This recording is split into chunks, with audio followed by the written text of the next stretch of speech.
The 2010s have seen a resurgence in the horror genre in what people are calling elevated or prestige horror. Basically horror that is designed to have more of a thematic poignancy than, a typical slasher. That discourse around that genre goes wrong in the sense that horror, much like sci-fi, has always had a thematic relevance to it. One of the advantages that horror has is that it allows storytellers and filmmakers to talk about ideas and themes that mainstream audiences might not accept in more traditional forms of storytelling. You see this everywhere in sci-fi and horror, and you saw it long before the 2010s. So to illustrate this point, I'm going to take a deep dive into the world of Neil Marshall's The Descent, one of the creepiest, most claustrophobic, one of the best horror movies of the 21st century.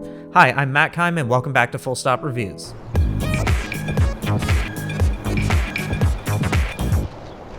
Welcome back to Full Stop Reviews, guys. Remember to give us a like, comment, subscribe. We have lots of stuff going on right now, and we want you to see all of it. So The Descent's been long one of my favorite horror movies, and I decided this year for Halloween I wanted to talk about it. That said, it's not Halloween anymore, but this movie is so good, and I was so excited to talk about it, that I'm gonna do it anyway, and you have no choice but to watch.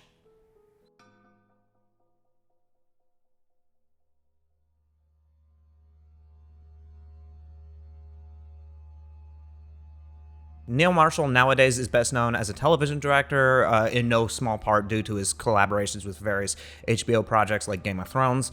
But back in 2005, he was an indie director who had directed a very successful, but even to this day, very underrated horror film called Dog Soldiers, one of the best werewolf movies of the 21st century. And for his follow-up film, he wanted to write a story about someone losing their mind, ergo experiencing a descent. What it is about is a descent into madness and a physical descent into the depths of the earth. And throughout the process of writing the script, the metaphorical descent became a literal one as the movie became about spelunking. The Descent is about a group of 6 women who go spelunking in uncharted caverns, only to 1, get trapped down there, and 2, discover that they are not alone and are subsequently being hunted down. Now, the unique thing about this movie is that, like a lot of really good monster movies, you don't really see the monster early on into the film. In fact, you don't even see the monsters for almost an hour into the movie. And this movie goes even one step further. You almost never even realize the monsters are there. There's plenty of little Easter eggs, almost in a Mike Flanagan style way,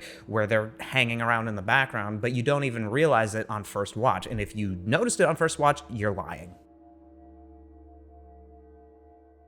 But to understand The Descent, you have to understand that this movie's aim is not to be a creature feature. It's more of a movie about trauma first and foremost. Every single filmmaking decision, every single character decision is through that lens. Let's take a look at why this movie is so scary, why it's so effective, and why I still believe it's one of, if not the best horror films of this century. So The Descent centers around Sarah, played by Shauna McDonald, a woman who in the first scenes of the movie loses her young daughter and her husband in a car crash that is very violent. This movie lets you almost know right off the bat it's not screwing around. You don't see the family getting killed, but you hear this squishing sound as like a rebar goes through, I assume it's her daughter's chest, and you hear this really gross squishing sound. There's blood everywhere. And so it's like the movie lets you know right off the bat, it's not screwing around. Everything that happens in the rest of the movie is a visual metaphor for her mental state as to whether or not she's trying to overcome or succumb to her trauma and her grief. The main foil to this is Juno, played by Natalie Mendoza, a woman who was having an affair with Sarah's husband prior to the events of the film. Sarah and Juno are part of this group of adventurous friends. They love going exploring in the outdoors. The first scene is the 2 of them plus a 3rd friend, Beth, who kind of acts as a mediator between the 2 of them, going whitewater rafting while Sarah's family watches on. And the movie tells you very, very quickly that Juno and the husband are involved. Skip ahead a year, and Juno has organized another outing in an attempt to bring Sarah out of her shell. The movie is almost a battle of wills between Juno and Sarah as their relationship dissolves. The 3rd member of this triumvirate is Beth, played by Alex Reed, and the 3 of them make up the emotional core of the movie. There are other characters, but I want to focus the movie on these 3 specifically. And so this movie is much more concerned with its characters and the atmosphere and the tension that it builds than it is about the monsters. And as I said in the preamble, the monsters don't even appear explicitly until the 56-minute mark in the film. Now, there's a couple of scenes of them in the background or crawling around in the background or silhouetted, but the movie doesn't explicitly show them for an hour into the movie. And I want to talk about this first hour more than the second hour, because this film gets so much right in just being unbelievably creepy and claustrophobic. This movie really makes you feel like you're in these caverns with these characters. So let's talk about some of the production choices first. This movie has two main color palettes, one for when they're above ground and then a second one for when they go into the cave. The first one is kind of like, it's like this earth tone palette under an icy blue filter. That icy blue is very common from films of this era in the 2000s. I've referenced Saw a few times. Like every time I talk about color palettes on this channel, it's Saw is another one that I use because it's from the same era and it uses the same color scheme. Gore Verbinski's The Ring is another good example of this. And what this color palette does, especially in this context, is that it kind of sets this dreary, downbeat mood that kind of reflects the outlook of Sarah's character. She's, even before she goes into the cave, she's having panic attacks. We see her taking medication, and everything we see is just kind of a reflection of her subjective point of view. She's already hallucinated once or twice by this point in the movie. There was an incident in the hospital where she's having a panic attack and it's a hallucination. That's the last thing we see before the time skip. And so this icy blue gives this kind of dreary, downbeat, almost dead feel to the entire film. So even when they're in the relative quote-unquote safety of the outdoors, it's not happy. So even at the end, for example, when she does gets out of the cave, spoilers by the way, that color palette returns and is kind of one of like the little clues to say she's not actually out of the woods just yet. The second color scheme is a much creepier red and black and green color scheme. And again, both of these color schemes are very, very emblematic of just the style of filmmaking from this era. But the red and the blacks, especially the deep contrasts that they use, go a long way in making the caverns feel enormous but suffocating at the same time, because the blacks are basically pure black and you can't even see through them. And the red comes from, a lot of times, either the clothes they're wearing or the lights that they're using. Neil Marshall has said that he wanted the lighting in that film to feel as naturalistic as possible. So one of the things that they did when they were shooting on the cavern sets was that they tried to restrict the sources of lighting to practicals only. Quick aside, a practical is, well, there's one right behind me at the fire. It's diegetic light. It's a light whose source comes from something in universe. So in like Kubrick's film Barry Lyndon is a good example of this, where they tried to use all natural lighting, meaning that the lighting only comes from candles or fireplaces or torches that are in the scene, or from the daylight, sunlight outside. And a lot of times, like with Barry Lyndon or the period pieces, the intention of this is to make it feel like you're actually there. They go for a very similar effect here. So the sources of lighting come from either their headlamps or their flares that they end up using, or these green glow sticks, or one of them swings around a camcorder, because mid-2000s we got to reference Blair Witch. And one of the effects that this has is that it just immerses you completely in the location. There's other tricks that they use, but the lighting is one of the most noticeable ones. And then the red and black scheme that the flares that they light up use, when they get to the bottom of the caves and they're fighting the monsters and they can only kind of see what's going on through the flares, it just gives everything this creepy, ominous feel to it, and it is just a very, very effective way of using lighting overall. Another thing that they do is the editing in this film speeds up the deeper into the caves they get and the more panicky the group gets.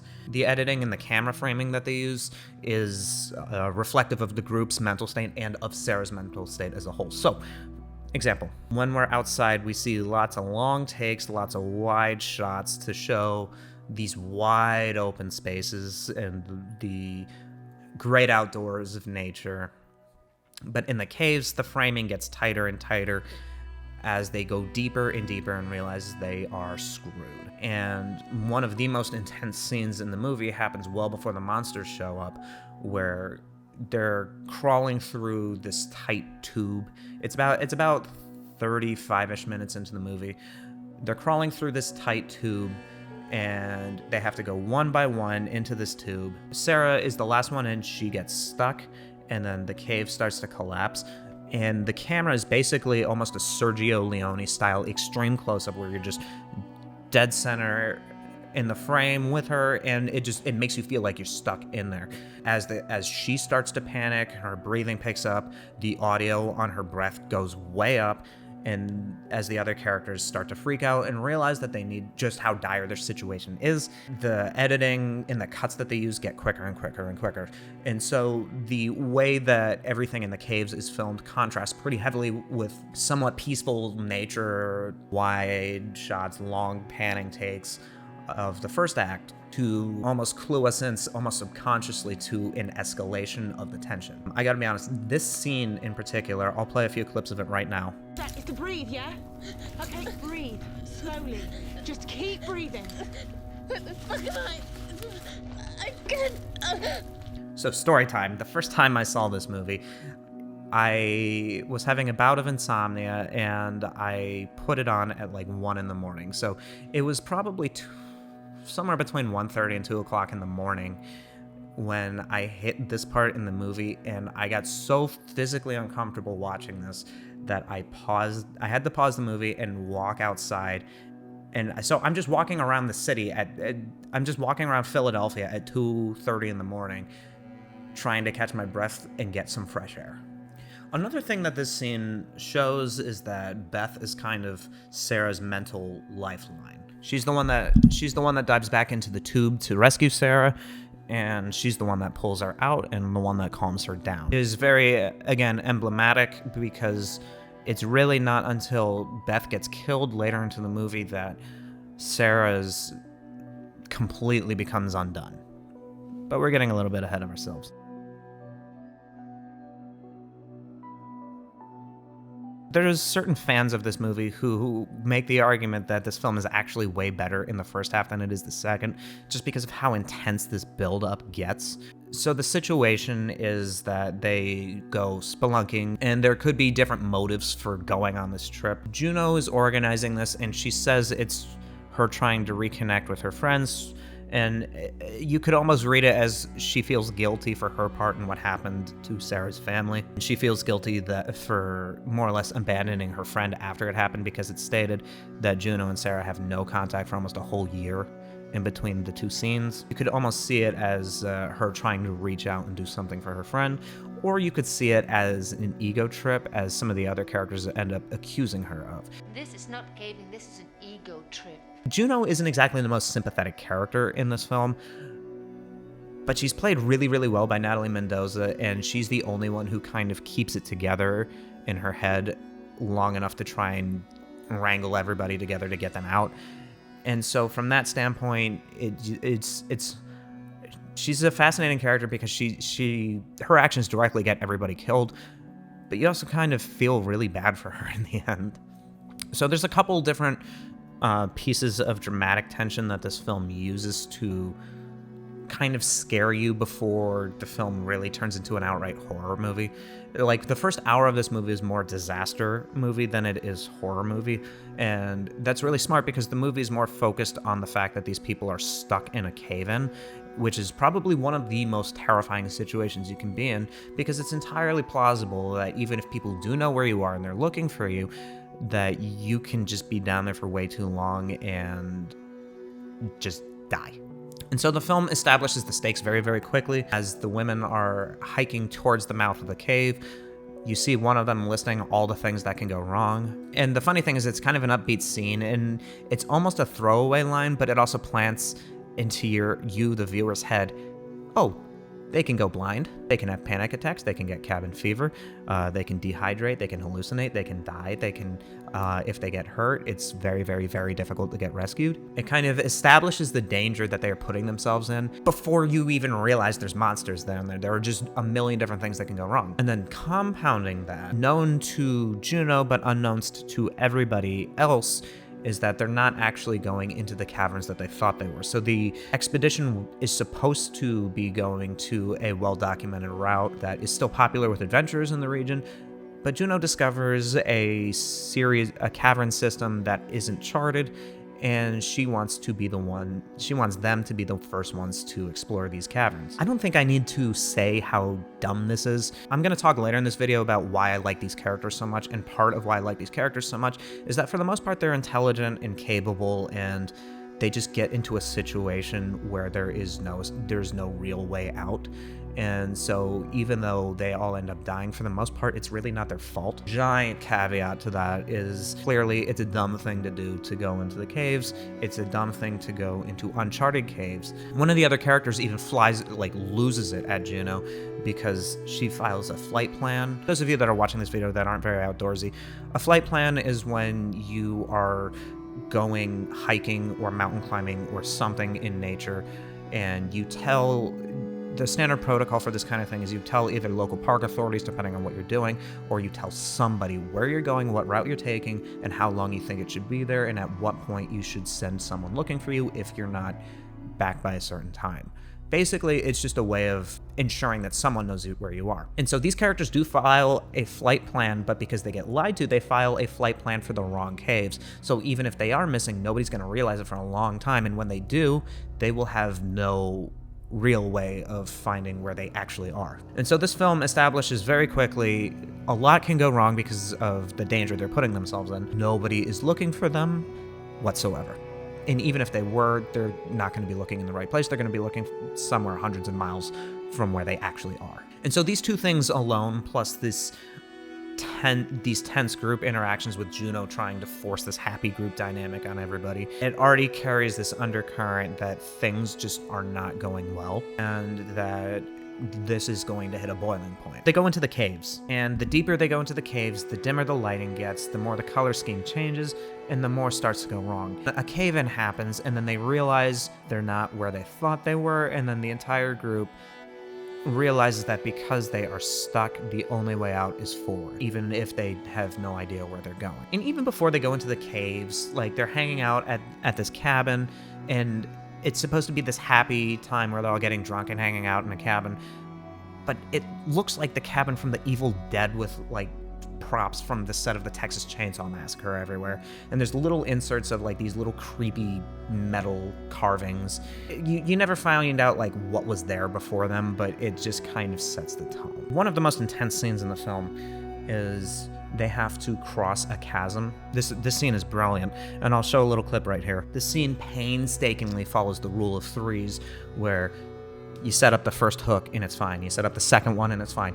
And then you go to the third hook, and then you find there's already a hook right there. So one of the escalations of this film is when they discover they are not the first people that have been down there. And the first time you realize this is this really long, intense scene of one of the characters trying to create a rope bridge so that the rest of them can get over this chasm. By this point, they know there's no turning back, so the only way out is forward, and so they have to cross this chasm. And so this character has to very slowly and deliberately climb on the walls of the cave as she's trying to get to the other side, and she has to rig up a series of hooks so that everybody else can safely get across. So she finds a few indents where she can mount these hooks, and so she sets up the first one fine, and then slowly gets to the next indent, sets the second one up fine, and then the third one, she finds a hook already hanging there. The immediate concern is she's hanging over this 100-foot chasm, and she's trying to set this thing up, so she doesn't even really have time to process the implications of the hook being there, and you, the audience, don't either, because there are so many other problems that are at the forefront of the issue. She gets that third hook up, get everybody across, and then because that hook was hanging on a 100-year-old rusty hook, it breaks, And now the one character who knows how to do this stunt has to break her hand in order to prevent everybody else from falling over the edge of the cave. She has to hold on to the rope, and this comes at the cost of tearing up her hand. This has the effect of the one person with medical training in the group losing partial mobility in her hand, and the one person who knows how to do that particular stunt breaking her hand and leaving her unable to do it again. This comes into play later in the film. But nevertheless, they make it to the other side, and this is when all hell really starts to break loose. Have another member decide that she doesn't want to listen to Juno anymore and runs off and gets tricked by bioluminescent material, and then falls down a hole and breaks her leg. So by this point in the film, the following issues have started to compound. 1, they're stuck in a cave. 2, there's a cave in, and so they can't just go back out the way they came. 3, they only packed for a day trip. They are not packed to last for any longer than a few hours, so they don't have much time to get out of that situation. 4, nobody knows where they are because the flight plan that they filed was for a different location entirely, so even if someone does look for them, they're going to be looking in the wrong spot. 5, we have one character who is on the verge of a psychological breakdown, and only one person, Beth, notices it. 6, 2 of the other characters are starting to fight because they're having sister rivalry moments, and it's starting to get ugly. 7, another character has broken her leg. 8, the one person with medical training can't use their hand. And 10, a lot of their supplies was on the other side of the cave when the cave-in happened, so they're limited on supplies, they're low on morale, half the group is injured or psychologically incapacitated, and they are stuck. And just when I think things can't go more wrong, they can. I just saw something ahead in the tunnel.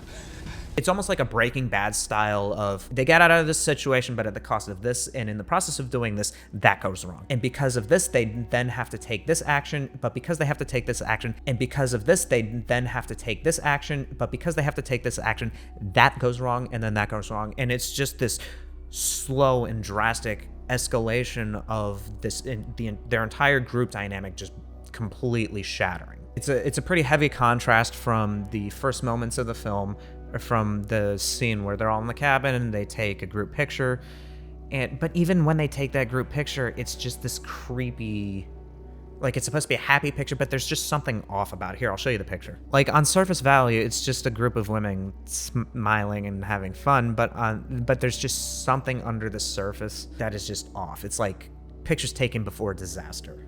And it's really only even around this point in the film that it even starts hinting that they're not alone down there. After the chasm scene, they find a pickaxe that's very, very old, and then the rest of the group gets clued into the fact that, oh crap, other people have been down here before. So the final issue compounding this is that they realize that no, they are not the first people to go down there. But if these caverns were unmarked, what happened to the first people to go down there? And that's the question that's kind of lingering at the back of everybody's heads. The first time you see that hook, the scene is so preoccupied, the characters are so preoccupied with getting across that chasm, and you, the viewer, are much more invested in the immediate situation of them getting across that chasm, that the greater and more disturbing implications of finding older equipment down there don't really settle in until later, because you don't even have time to take it in. And that's one of the brilliant things with this film, is that this film just piles on problem after problem after problem in the process of escalating all of tension until it just hits a boiling point, and you, as the audience, just can't take it anymore, and neither can the characters. And then the film starts showing silhouetted crawlers in the background. You hear children laughing and screaming, and it could be one of two things. It could be the crawlers that you're hearing. For point of reference, the monsters in this movie are called crawlers. We'll talk about them in a minute. But earlier in the film, you see Sarah hallucinating to the sound of her daughter. A lot of times when you see the crawlers, you're seeing that through Sarah's point of view. So you're not sure if she's just hallucinating, because the film makes a point to show that she has medication that she has left back in the cabin, so she doesn't have access to it. So you don't know if she's actually seeing or hearing something, or if it's just a hallucination. So you can kind of play it off in the film earlier on, but then the film pretty explicitly shows a crawler eating in the background. It's silhouetted. At that point, you realize, oh crap, they're not alone. But again, there are so many other immediate issues.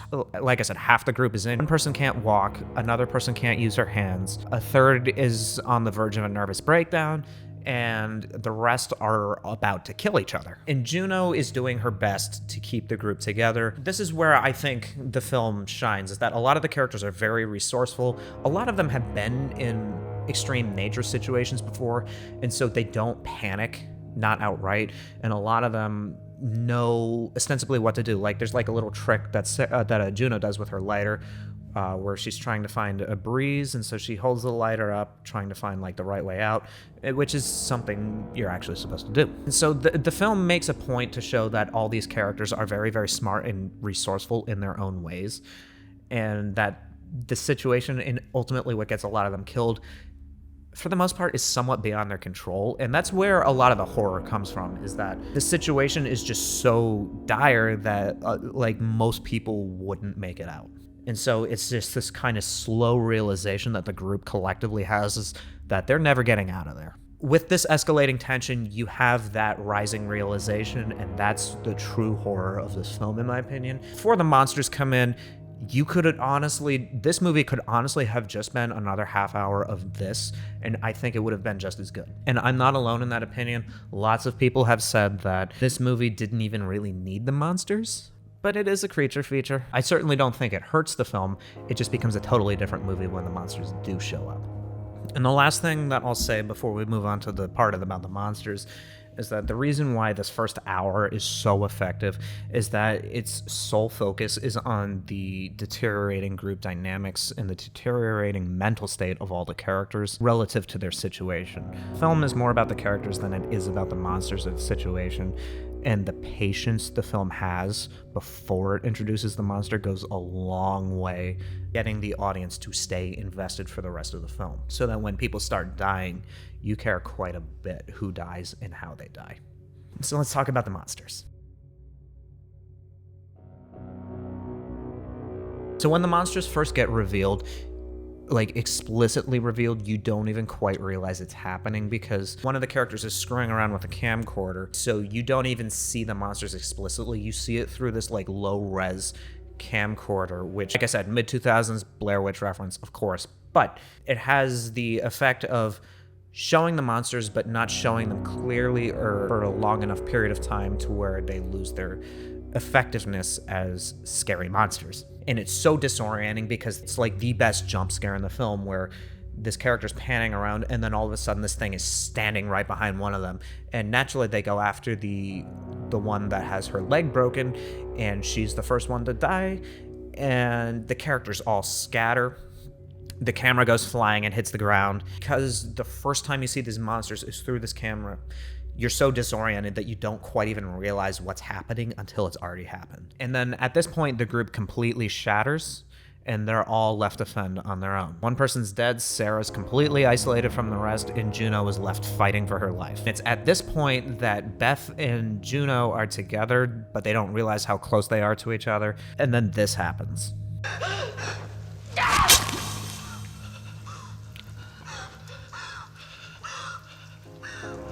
Clearly, this was an accident. Beth is the kind of the mom of the group, the adult in the room. She's the mediator between Juno and Sarah. She's the link between Sarah and the rest of the group, and she's the link between Sarah and her sanity. So look at that cave-in scene again. Look at any of the scenes involving the three of them in the beginning of the film. Look at any of the scenes involving the three of them in the cabin, and then you'll see that Beth is probably the most heartbreaking but most necessary death in the film, just because Sarah's character arc doesn't get to its full complete point without this happening, because this character is such a lifeline for her. And following that, it's no coincidence that Juno's the one to kill her. Even though it's a complete accident, and most people probably would have done the same thing in Juno's shoes, just because the adrenaline, she had just been attacked, and Beth does sneak up on her. The fact that it was Juno who does it and then subsequently lies about it is kind of what seals her fate. It's thematically fitting that not only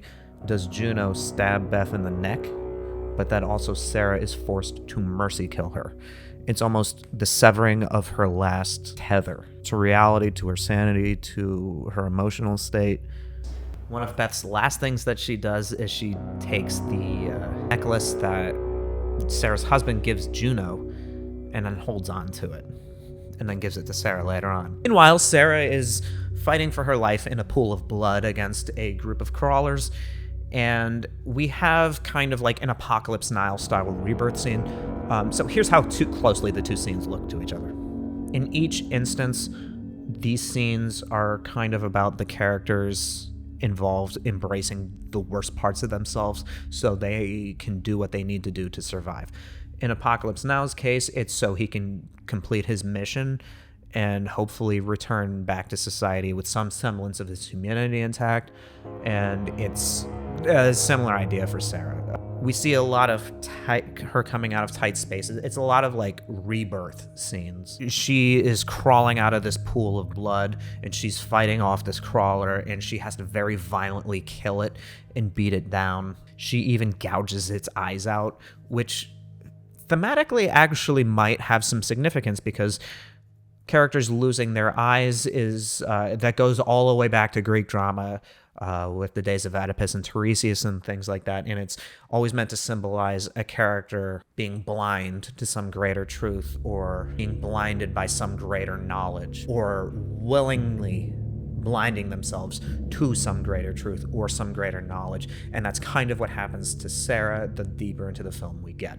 Another thing that shouldn't be taken for coincidence in this scene is that this scene is mostly lit with a torch in the background. The lighting equipment has gotten a lot more primal and less technologically based. We have Sarah almost being reduced to her basic instincts to just fight and kill and just get out of there to survive. From this moment on, for almost the last half hour of this movie, she almost never talks. She does have a few lines towards the end, especially when she's dealing with Juno, but the dialogue becomes few and far between for her as she becomes more and more just focused on getting out of that situation, and as her mental state is more and more visibly reflected. Like, I mean, come on, look at this scene. Juno, just look her in the eyes and then tell me that she's not losing it.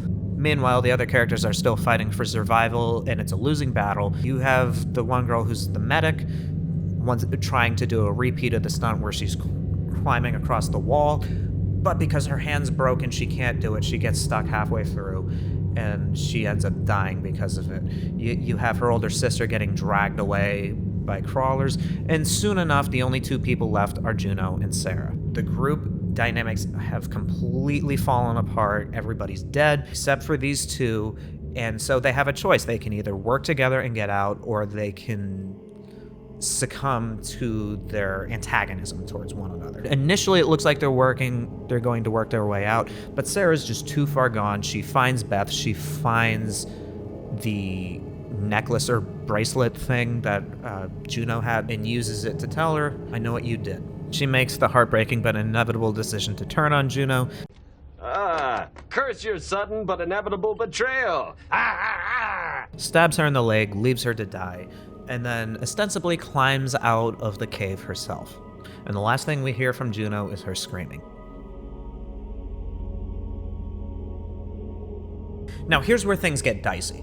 The ending and the sequel are kind of like a sticky point for the fan base for a number of reasons, is that there are technically two endings to The Descent. I'm going to talk about the American ending first because it's the one I like less. Sarah gets out of the cave, she gets back into the car, and then she drives off and she makes it a few miles away, and then she just starts crying and trying to process everything that happens to her. And then she turns around and sees Juno's ghost in the car with her. And the last thing we see is this extreme close-up on her eyes. She screams, cut to black, credits. That's the American ending. The British ending and the original ending of this film goes on for about another minute. So the same sequence of events happens. She gets out of the cave, she gets in the car, she drives off, she sees the ghost, and then we cut to her, the close-up on her eyes, and then it goes on for another minute, and then the film smash cuts to her back in the cave, to imply that no, she never got out. She's just hallucinating again. And we see this film from two points of view, third-person point of view, and you see it from her point of view. From her point of view, she sees her daughter carrying a birthday cake. She has decided to let go of her grief and trauma and just embrace the idea of seeing her family again in her last moments. And so she's hallucinating that she's with her family, and she's just completely detached from reality by that point. The objective point of view in that scene is you just, instead of looking at a birthday cake, she's looking at a torch as the light gets dimmer and dimmer, and as this army of crawlers get closer and closer, and then that film cuts to black. Me personally, I prefer the British ending. The reason why it was changed is that American test audiences thought that the original ending was a little bit too bleak, and so the filmmakers, instead of filming a new ending, they just cut the movie off a minute or two earlier, with implications that she's still in the cave, but leaving it somewhat ambiguous. The reason why I prefer this ending is that it's a little bit more thematically poignant, in my opinion, for her to still remain in that cave, as she has since succumbed to her grief and her trauma and her anger. She has murdered Juno. It seems like it doesn't even matter if she's out of the cave or not. In her head, she believes she has regained her family, that she's with her family and her daughter again, and she is so thoroughly broken by the events of the film that even the fantasy of being with her daughter leaves her in somewhat of a peaceful state, even as the crawlers descend on her. I think that is a much more fitting ending for what Neil Marshall intended, and a much better ending than a jump scare with a ghost. There is a sequel, The Descent Part 2, and the strange thing is that a couple of the cast members come back. A lot of the people who were involved in the production came back. Neil Marshall never felt the need to return to the story, so it was a different director this time. In this film, in this sequel, she gets out and then loses her memory, and there's like an amnesia plot, and it kind of just, and then Juno, and I think one of the others is still alive, and it kind of just completely undoes the potency of this film's ending. So we're not going to talk about the sequel too much here. It's not necessary, it's not canon, not to me, it doesn't exist. So why this film? So to recap with this film, the reason why I truly love this movie is because its thematic focus on what it's really trying to say with the journey that these characters take, the process of this character succumbing to her grief and her trauma and allowing it to dominate her situation, and how Juno has almost like a Greek tragedy style tragic flaw to her character with her hubris about the situation. Even though when things go wrong, she does try to do the right thing. She tries to keep everybody together, and her main goal is getting everybody out alive and getting them out of the situation she put them in. And it's watching this battle of wills as the group gets whittled down to just her and Sarah is the most fascinating part about the movie. The movie is a masterclass in building tension. It's a great character study in more than one way. The nice thing is that you spend so much time with these characters, all 6 of them, before people start dying, that when they do die, it's shocking, it's horrifying, and in more than a few cases, it's heartbreaking. So it's a rare horror film where you care about all of the characters, or most of them at least. You care about their psychological well-being. And this film pulls no punches. It's one of the bleakest endings you could possibly see. No other ending would have the same impact. And for all these reasons, I think The Descent is one of the best horror films of the 21st century. All right, guys, have you seen The Descent? What do you think about it? What are some of your favorite horror films of this century? Comment below, let us know. Remember to give us a like, comment, subscribe. We have a lot more coming down the pipeline, including some more role-playing stuff, so stay tuned on the channel for that. And as always, it is Full Stop Reviews.